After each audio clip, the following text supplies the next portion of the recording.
Symmetry. I love symmetry.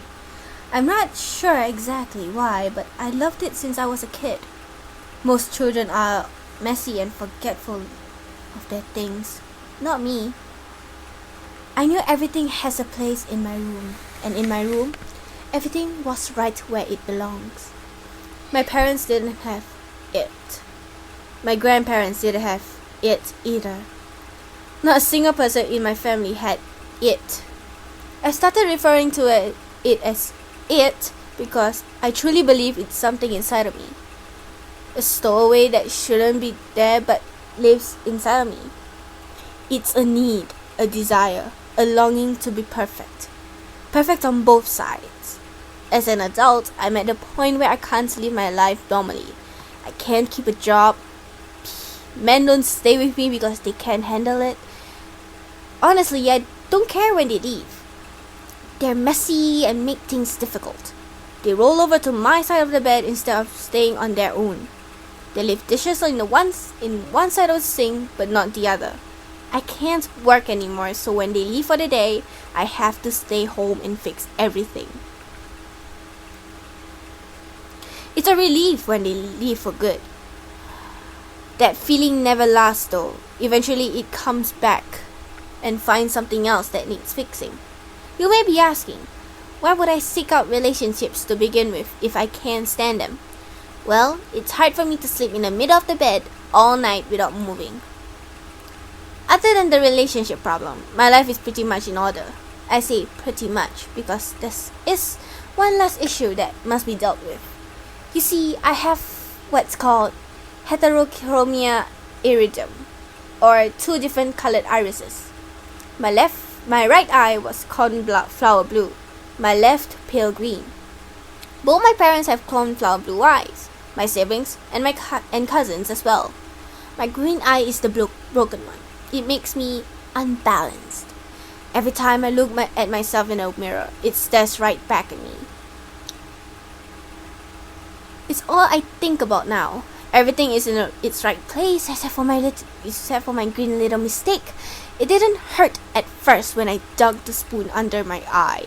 It didn't hurt when it popped out and was hanging by my cheek. Was it shock that was keeping the pain away? Was it? I snipped the optic nerve and bloated the warm fluids that was streaming down my face. My vision being cut in half was a strange sensation. What was left of the dangling flesh I placed back in the now empty hole. I bandaged the wound, rinsed the spoon, and went to sleep. I woke up happy. I slept better than I had in years. It was finally done. I was fixed. I got out of bed and stumbled to the bathroom. My body ached and my head was on fire. I flipped the switch in the bathroom and the light was blinding. I slowly removed the bandage that was soaked with blood and was sticking to my face like tape. When I looked up to the mirror, my stomach turned. Only then had I realized what I'd done to myself, and I couldn't believe it. There was a hole in the left side of my face, but not the right. I was unbalanced. Again! It was much harder digging out the second eye. My hands were shaky, and when I dug the spoon in, I missed several times, puncturing my pupil 3 times before I got it in the right place. Once the eye popped out, I reached for my scissors to finish the job. The blood from the previous night had dried on the blade, so the scissors didn't cut very well. You know when you were a kid in elementary school and your teacher made you cut construction paper for art projects?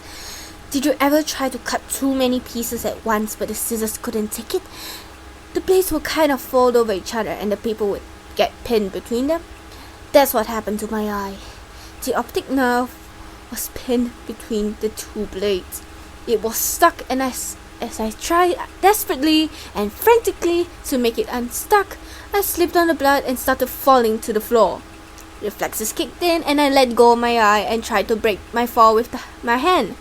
The weight of the stuck scissors on my hand dangling eye was unbearable. I knew I couldn't stand it long enough to make it to the kitchen to get a knife. So I pulled it straight out of my head. I felt the flesh tear from inside of my skull. I felt it rip and spill fluids everywhere. I knew I was crying, but there was no telling the tears from the blood, from the ocular fluid. Okay. When I heard the wet slap of bloody flesh against the tile floor, I knew I was done. I knew it was done. I could live my life now without having to see people's awful, messy, uneven lives. The relief washed over me, and I knew it would last this time. I had never felt this way before. Never had this much hope. As I laid into my bathroom on that cold, wet, sticky tile, I smiled for the first time in years.